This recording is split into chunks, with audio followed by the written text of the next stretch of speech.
Guidance. We're a purpose before profit group with 9 exits that love sharing our knowledge. We love giving back and we love helping entrepreneurs. So if you're in need, you want to talk, you want to go for a coffee, reach out. We'll be launching our Osler office hours again in March. So keep an eye open for that, where we'll be spending some time with anybody that wants to sit down and just get some free advice. It's always nice to give back. Also, scrolling along the bottom is Founders Coffee every Tuesday, 7:30 a.m. Come on out, meet some like-minded individuals, meet some other founders, have some great conversations. And obviously the coffee is great. And this week, I am excited. I've worked in the food industry for a lot of time. I leased out a ton of equipment to restaurants, to the grocery chains, to everything. And I understand the importance, the power of leasing. God, I've leased my car since 1999. So worst decision I made was trading that first one in for an SUV, but that's a whole nother decision. But I'm excited about our conversation today with Black Owl Accounting Leasing. Greg, Derek, a father-son business duel. How are you today? Doing great. Yourself? Oh, it's a fantastic Wednesday. I'm talking to you guys. Well, I know we'll be getting going here and talking maybe a little bit about some of the father-son dynamics, but I do love hearing, how great companies started from a simple solution. So, Derek, why don't you kick us off here and tell us how your company started? Yeah, at my last company, I was actually putting in a competitor lease accounting solution, and there was a lot of challenges with it. And, it took a long time. There's a lot of manual intervention. And so looked for alternatives, couldn't really find one that did everything that was needed. So, I thought to myself, hey, I could probably build one. And so Greg and I got together and we said, hey, why don't we? Let's just build one that meets everyone's needs, solve all the problems that we had with the one I was implementing. And here we are. So how did you come, like, it can't be that easy just saying we just built it. I phoned up my dad and said, hey dad, come on, like, I was just whip this up, like. Yeah, obviously not. So Greg and I are not tech people, but we got acquainted with a developer, and I worked with that developer, multiple developers over the years, and just brought the accounting into the development. And it's a slow, gradual process, but eventually we built up a very robust system. So let's talk about that, working with developers. I mean, that's a conversation and a point with a lot of companies here. Like, let's say me, the only thing I know about tech is that Python's a snake. So I maybe you probably know more than I do about tech. I can probably guarantee it. But I have a lot of people that will come and say, hey, Jade, like, I really need to find somebody. Who do I trust? What can I do? Why don't you maybe share that experience of being non-tech founders, trying to work with, trying to find, obviously a trusted person that can help you grow your business? Well, I'll take that one. The person we started with, Chris, was actually became a friend of mine, and we actually did another venture before. So I had another startup called Blue Iron, and Chris and I formed that company and had an exit out of it.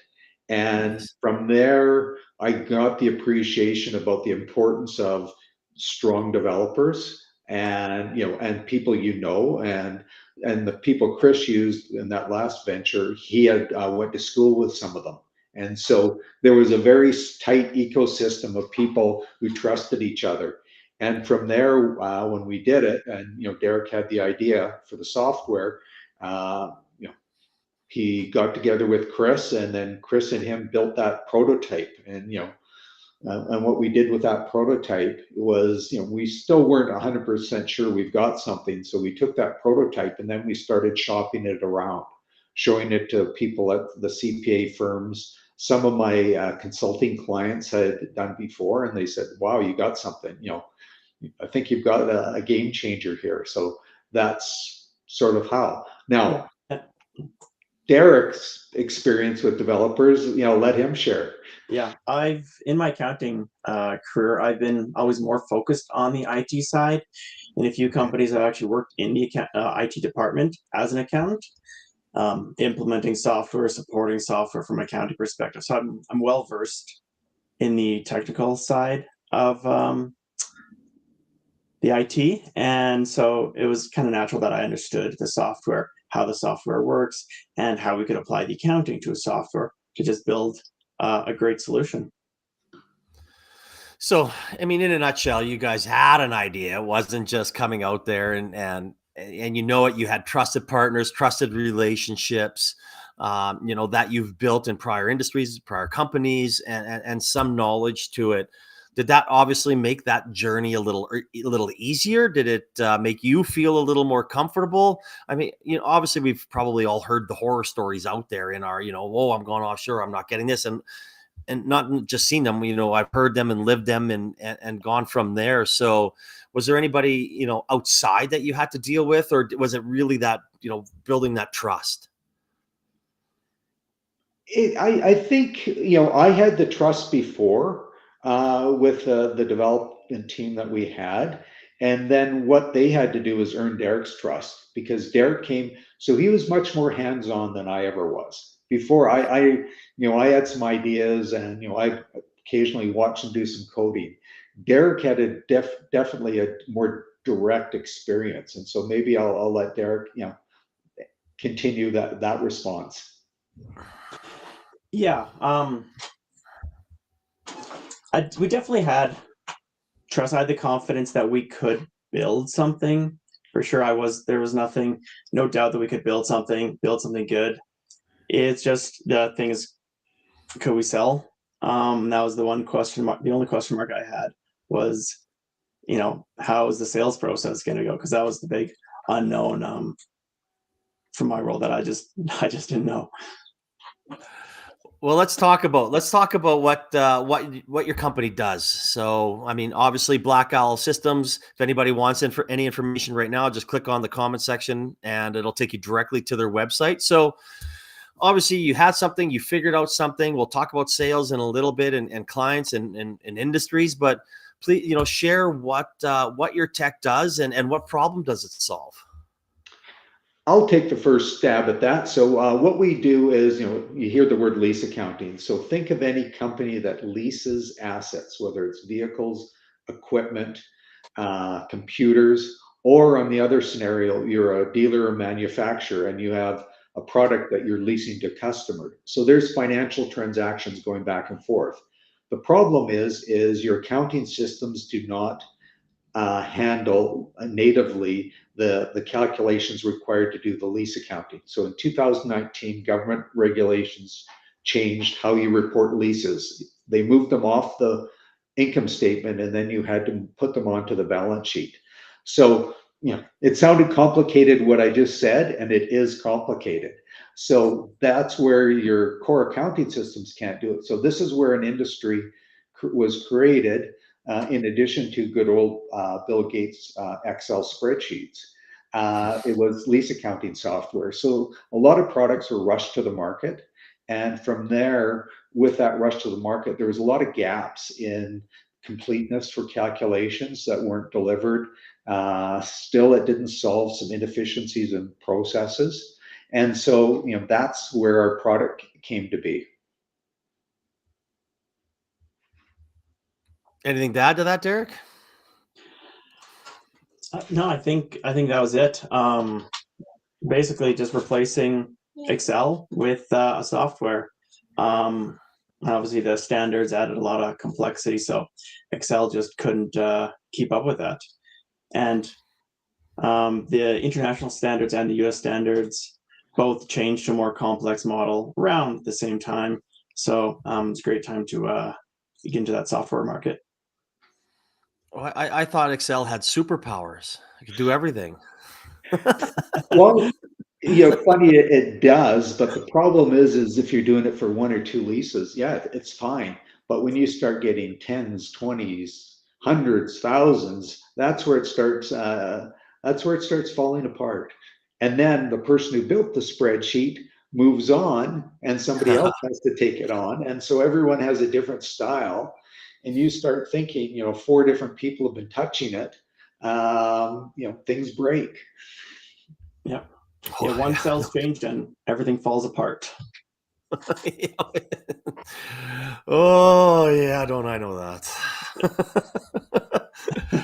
So, so you got obviously you found a niche, you found something that you know a very good business and something that's needed within. So let's talk about that sales process, and let's talk about how you went out there and how you talked to people about it, because again, that's a lot of for early stage companies. I mean, Greg, you've had a company, you've done it, you exited, you understand that process, but a lot of people out there are like, okay, well, maybe I got to go to another accelerator. Maybe I'm not comfortable enough doing it.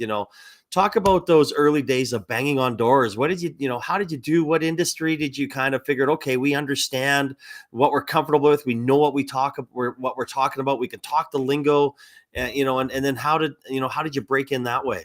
Yeah, well, my career was primarily in the oil and gas industry in Alberta. And so, the easiest thing is, well, I'm just going to knock on the door with a lot of my old clients that I've been working with for the last 20 years. It's going to be easy. I was helping them with ERP selections, finance transformation projects. This is going to be easy. Well, funny, this is the time we started during COVID. So the doors weren't there anymore. You're trying to start communicating through virtually through Teams and Zoom and Google Meet. And as we're all trying to figure that out, so are the potential customers. And during all that uncertainty, people were really not wanting to make any changes. They were in survival mode. A lot of people in accounting with accounting systems, those initial reach outs were, don't talk to us. We got a bigger thing than swapping out a lease accounting software. So, but the initial plan was, pick up the phone, go back to my old networks. Wasn't going to work. So it was, okay, we've got to do what I think everyone else is, digital marketing, inbound, outbound sales. So all of a sudden, Derek and I are trying to get up to speed really quickly on, the importance of websites, SEO. How are we going to do those cold outreach? Who's your ICP? What's your target industries? So all of a sudden, in addition to, building a quality product that people are going to want, we're just trying to develop new marketing channels. So there was a lot of challenges initially. And was it because we're a startup with a new product? I think with the pandemic, it added some new complications during that as well. Oh, I can definitely see that, right? You probably had their office number and no one was at their office. Well, exactly. Yeah. How are you going to sell when nobody's sitting there? Yeah. Well, and I think you made, what you brought up is new challenges. And I think that's a very important point where, as founders, you have to wear a lot of hats at the beginning until you get to a certain stage and understanding marketing and SEO and sales and whatever it is that you're uncomfortable with. Getting to understand that, getting to know it, getting to learn it. It just doesn't happen overnight. It's a process. It takes time to feel comfortable, whether it's picking up the phone or, knocking on a door or just sitting in a meeting, listening and asking the right questions. Oh, 100%. Our biggest success in our whole sales and marketing is if I can get somebody to sit in a demo with Derek, it sells. That's my whole objective, is somebody to sit down with Derek and see the product. And then let's expand from there, Derek. What would you, when you get there, how does that call go, like with the client? Yeah, it's certainly evolved over time. Yeah. So we basically want to just showcase what the product is, what the product does. And basically we just walk through what a normal day, month, year would be in an accountant's life dealing with lease accounting. And we just show, here's what it does. Here's how easy it is. Here's the outputs. Here's what you need. And generally that approach goes pretty well. Is it easier? Like, I know there's always probably HR is very hard to sell to, things along those lines. Is it easier to get to the finance people and the accounting people? I'm guessing not a lot of people are banging on their doors for new things, but maybe Phil, tell me if I'm wrong. Really good question, Jade. So there's multiple levels. If I look at a larger organization, you've got your CFO, your controller, your manager of financial reporting, the senior accountants. All of those could be potential doors we're knocking on. And the person, that accountant in the trenches who's struggling with those spreadsheets and at a quarter end or year end is working a weekend and his Excel spreadsheet's blown up, or he doesn't trust the report that's coming out of his lease accounting system. He's trying to do that reconciliation. He's got that pain, but he's got a deadline Monday that his journal entries have to be into the manager who runs the draft financials, and it goes to the controller. So a lot of the pain that happens lower down isn't known as you go up. So if I bang on the door to that CFO, he says, "No, I think we're good. We bought a solution a couple of years ago. It's great. Heard no complaints." Well, that accountant isn't going to go to the CFO and say, "Hey, we got a problem." So that's our challenge is, when we start banging or getting warm introductions to those people, we've got to approach it a little differently. Now, the person living the pain may not want to be the champion of saying, "I've got hey, I found we can spend some money to save time."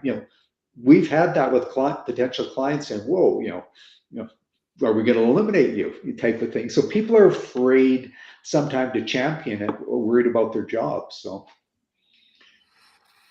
I mean, that's that's always the thing, right? Especially in those enterprise companies when you have multiple levels of, you have to, sell top down, bottom up type thing to make sure you kind of meet in the middle and everyone's on the same page. Yes. So as as you've expanded and you've grown and you've got some, I know a lot of startups that were kind of the Canadian ways. The Canadian way is not to boast and brag, but I'm going to pull this out of you guys to boast and brag about some of the industries that you've gotten into, some of the clients that you've gotten, because I think it's very important to share this with whoever's listening, now or in the future, that, let's talk about it. How are you finding, you've taken that sales process, you've refined it, you've talked about your website, things like that. Share some of your successes here with the people that are listening. Well, when you talk about some of the clients, for a startup to have Fortune 500 clients is quite remarkable. We've got, one of the top oil and gas companies in the world as one of our prime clients.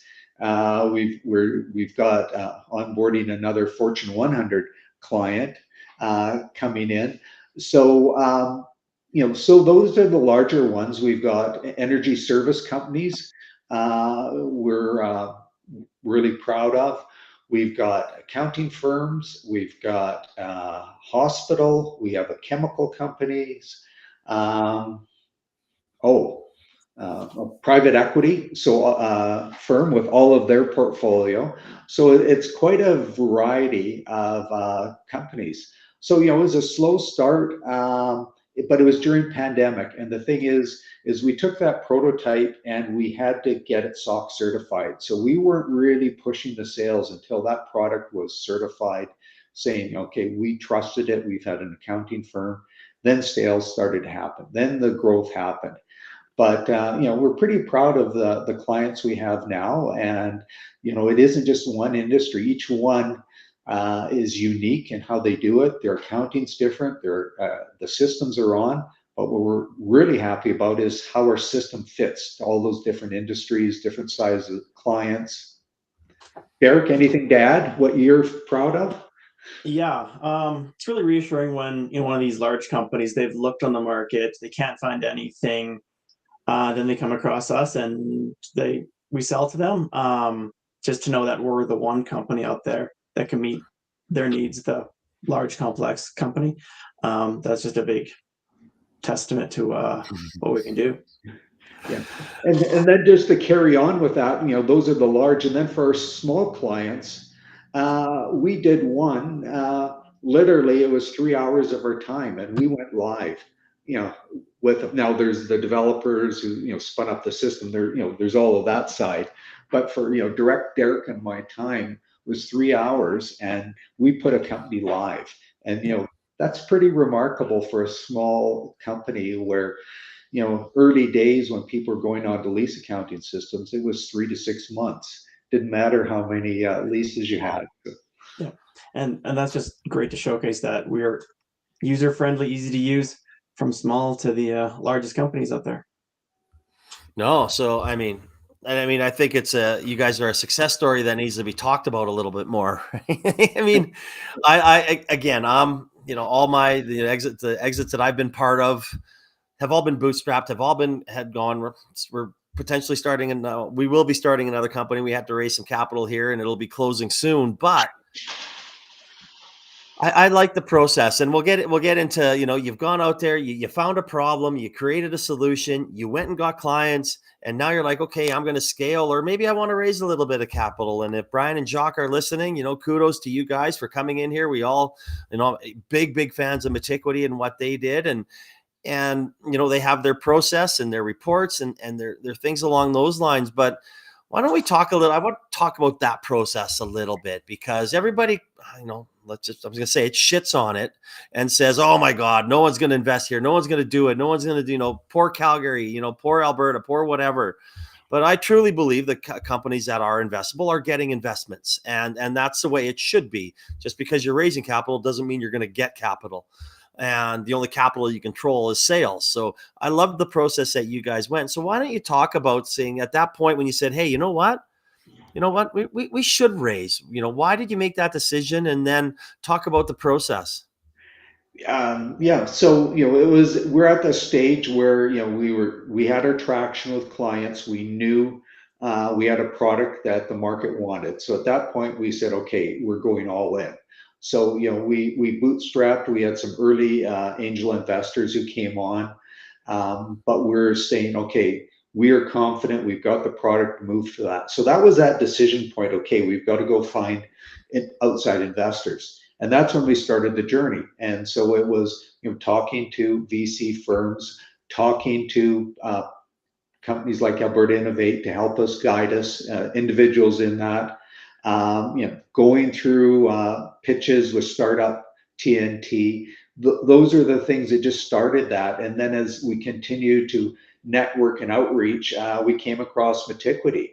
And, we shared our vision, what we were doing, the successes we were having. And they were happy enough to agree with our vision and wanted to be a part of it.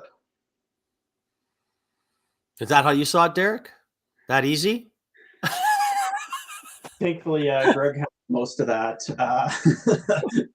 So for me, I guess, yeah, that it was that easy. But no, but yeah, it's not something you learn in school, how to raise capital. That's for sure.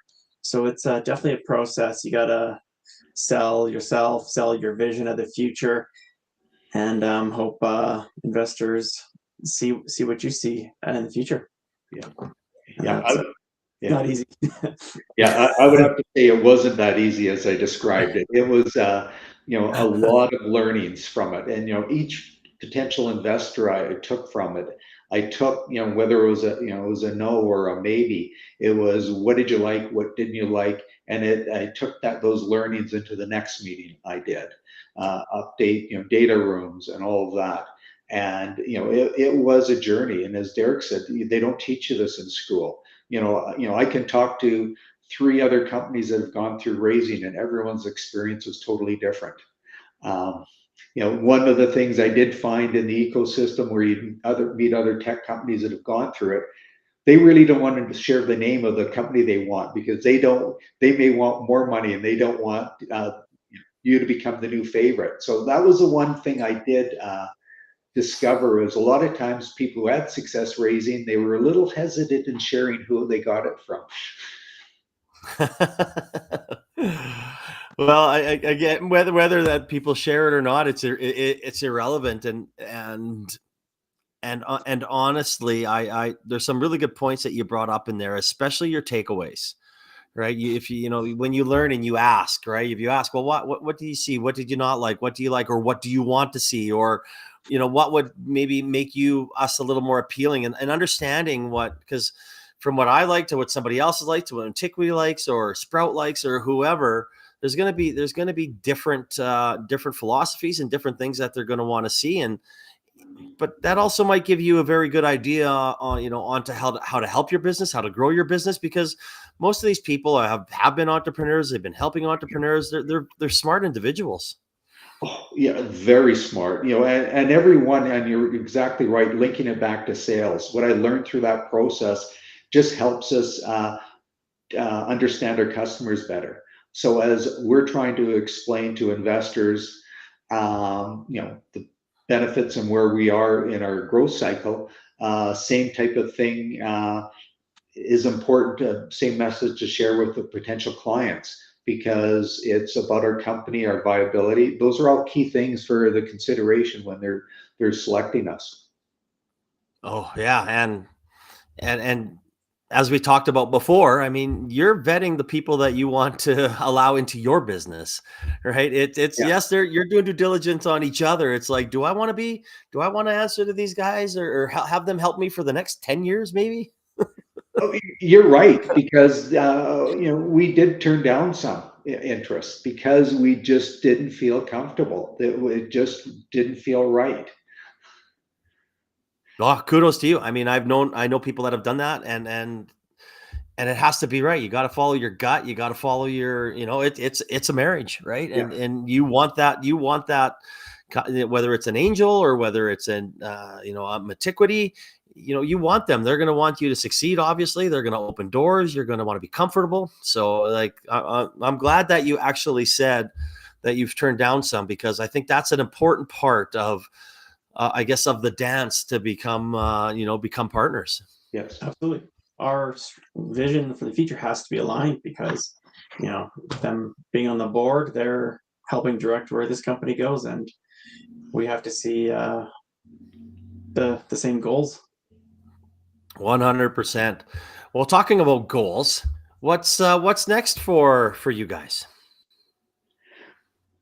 Derek, I'll let you take that. We're going to keep adding cool new features to our software. Obviously, we're pretty well versed in the lease accounting.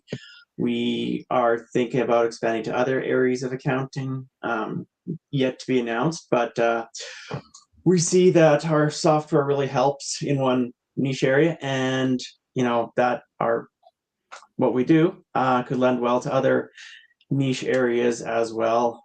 Just expand our portfolio, help in other ways that aren't built in built in other ERPs. Nice. And Greg, what about the sales side? It's going to continue with, over the last couple of years, we've really worked on our outbound and inbound messaging, or not messaging, strategies, what we're doing. And so it's just going to be continuation with the website, a bit of cold outreach, building those networks. A lot of growth is starting to happen from accounting firms starting to all of a sudden recognize and hear about us. So we're getting a lot of inquiries that way. So it's building that partner network. As the word of mouth travels, we're getting more people interested, and it's building those strong partnerships and alliances to help promote the product and be potential implementers of the product as well. No, I love it. I love seeing what next. Again, if anybody wants any more information, the website is in the comments section. Just click on it, blackowlsystems.com, and it'll take you directly there. I'm always sad when these conversations come to an end, because I enjoy them. As I said before, this is my favorite part of the week. I love this, this hour I get to spend with so many incredible entrepreneurs like yourself. But I do have one more question, and I know that you've seen it, and I've asked it 350-ish times, and I still love asking it. But why don't we'll kick it off with you, Greg.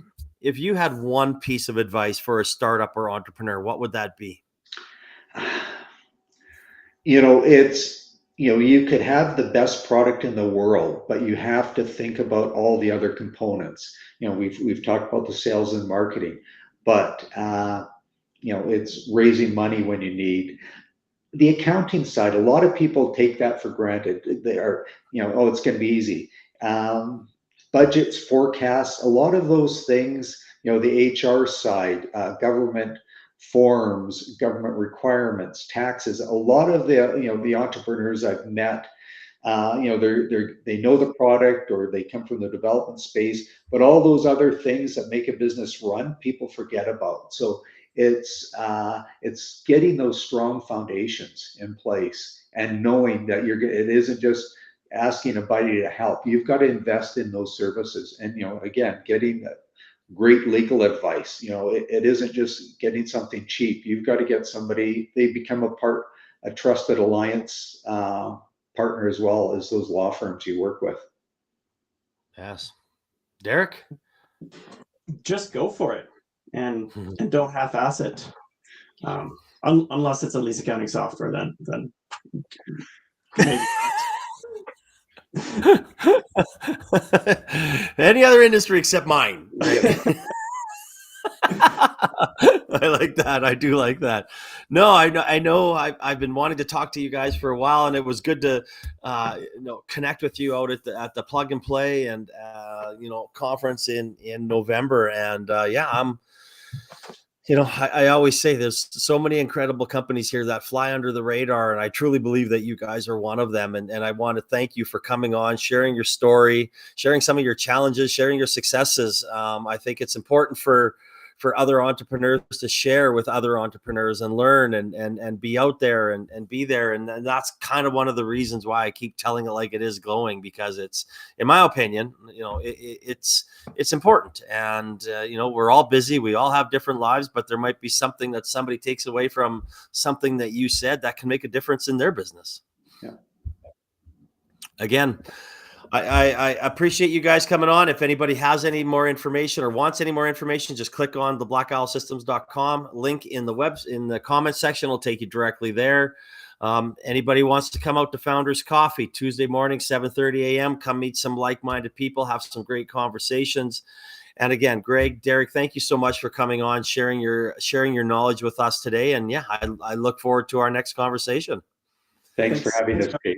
Right. You betcha. I hope everybody has a fantastic Wednesday and get ready for the freezing temperatures on Saturday. So have a good one, everybody. Bye-bye.